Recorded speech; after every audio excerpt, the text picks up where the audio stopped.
My name is Katherine, welcome back to my channel, and welcome back Bedtime Stories, the series where I relive embarrassing events dangerously close to my bedtime, which to be honest could be any time because I'm currently recovering from a little bit of a cold. Anywho, today I'm going to tell you about the worst show I've ever been in.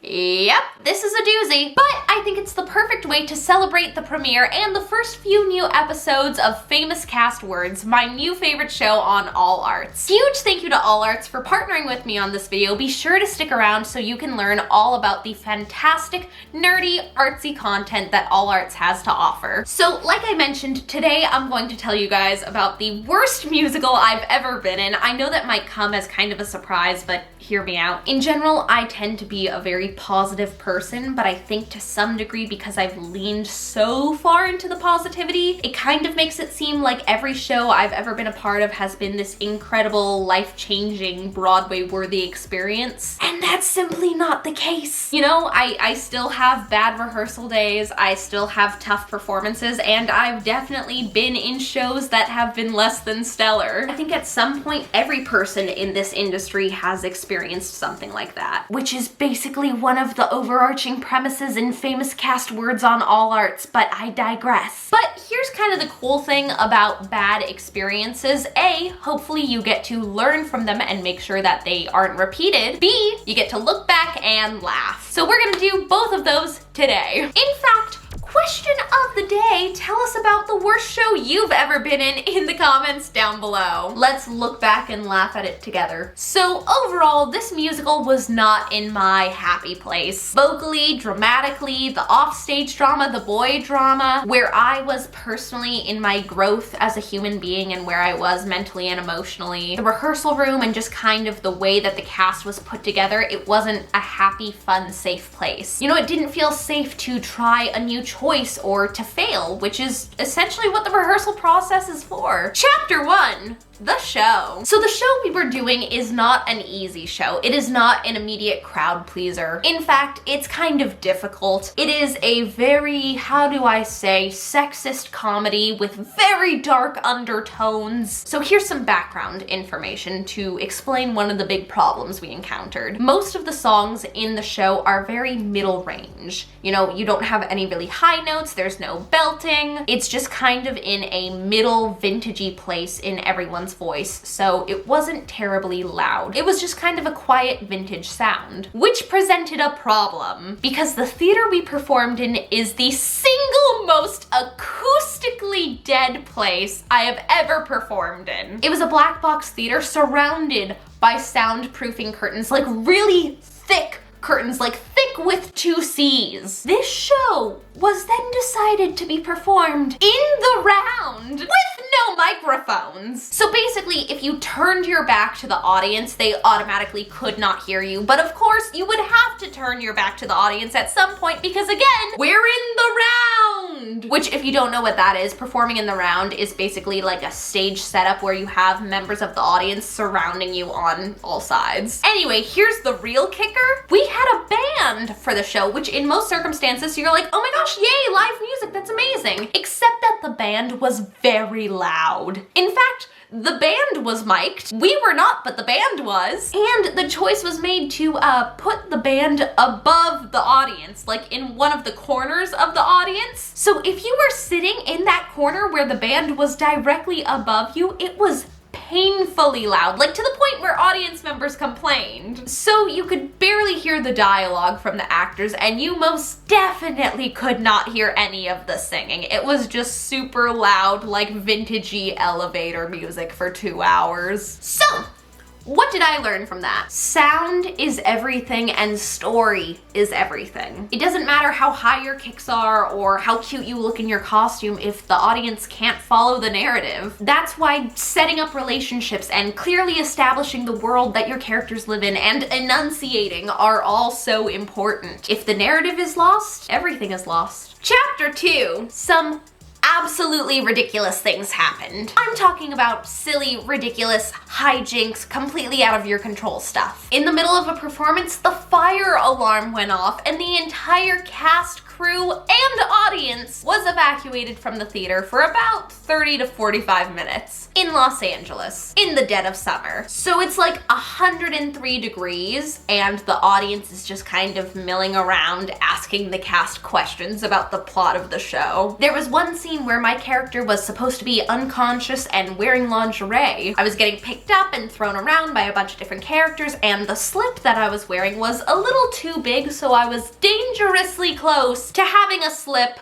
of another kind. Oh, and another day during that exact same scene, I got a bloody nose, like a raging bloody nose. They run in my family. And I was just kind of there in lingerie, passed out, couldn't move for like 20 minutes. And I'm just like starting to slowly trickle blood, and I'm like trying to find a tissue because it was like a living room set, so there was a box of tissues on the set. So I'm like, if I can just kind of steal a tissue. I stole a tissue. I looked ridiculous. Not a great time! And those are just the first couple of mishaps that come to mind when I think about how ridiculous this show was. So, what did I learn from that? Let go of what you can't control. Whether it be an onstage goof or the fact that those curtains are thicker than I will ever be, you gotta let go of what you can't control. Stop worrying about it. You know, your energy is so much better spent elsewhere where it can actually make a difference. Chapter 3, the cast dynamic.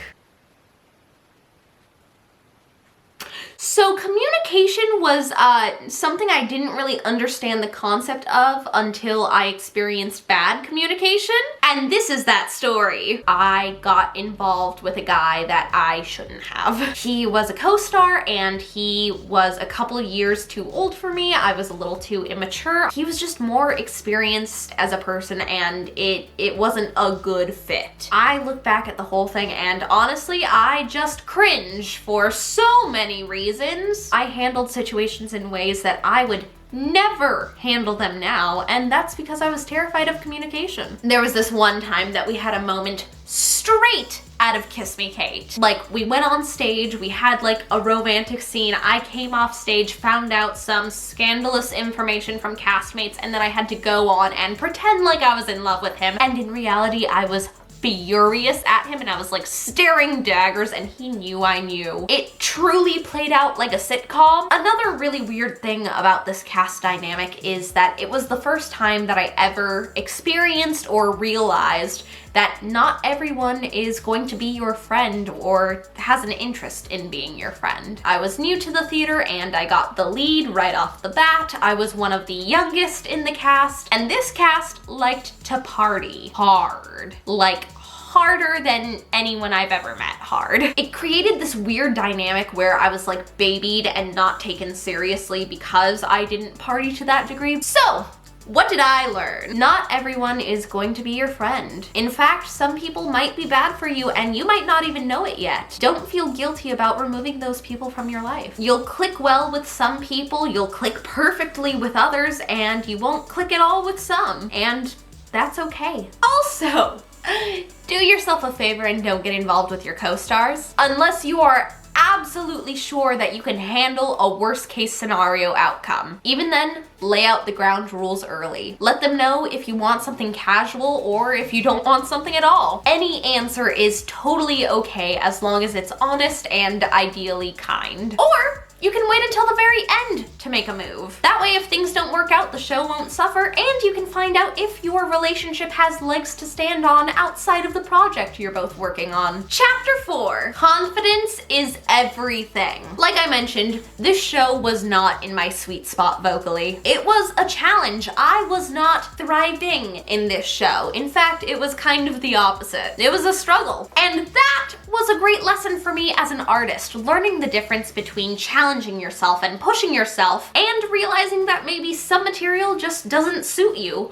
or at least it doesn't suit you yet. Maybe it's something you could grow into in the future. This is also where I learned that your offstage life absolutely affects your on-stage performance. I know that you're supposed to leave your emotional baggage at the door and not bring that into the rehearsal room, but you absolutely do. The sleep you get, your hormones, your diet, your day, your confidence, all of that affects your art. So you gotta take care of yourself, physically and mentally. So those are just some of the lessons I learned from the absolute worst musical I have ever been a part of. Tell me about a less than stellar theatrical experience in the comments down below. Bonus points if you learned something from it. If you want to hear more stories about theatrical hijinks, tone-deaf casting breakdowns, everything in between, be sure to check out Famous Cast Words on All Arts. In fact, just check out All Arts as a whole. All Arts is a free streaming app and website dedicated to the arts. As a public media company, the app is completely free, but it's only available in the US. However, you can definitely check out a lot of their programming on their YouTube channel and Facebook page, including Famous Cast Words and Broadway Sandwich, which are my two favorite shows on All Arts currently. So if you're not in the US, be sure to check out their YouTube channel or Facebook page to watch their awesome shows. You can head to allarts.org/everywhere to download the app for free. And it's available on so many places: iOS, Android, Roku, Apple TV, Amazon Fire TV. I'll link everything in the description box down below, so if you're confused at all, check it out there. So like I mentioned, my two favorite shows on the app right now are Famous Cast Words, which if you haven't watched it yet, go watch Amber Gray's episode. She plays Persephone in Hadestown. That interview, beautiful, hysterical, original, insightful, literal perfection. Also check out Broadway Sandwich. That show is so good. It's what actors do in between their matinee and evening performances on Broadway. Other programming you might enjoy on All Arts includes Immersive World, Box Burners, and Uncommon Voices. Both the app and website have a large amount of PBS programming that you can watch, so be sure to check out and download the All Arts app today. Again, tell me about your less than great theater story in the comments down below. If you're new here, hit subscribe. Join the musical theater internet cult. I hope you guys are having a great day. I love you so much. Break a leg, and I'll see you guys next time. Bye!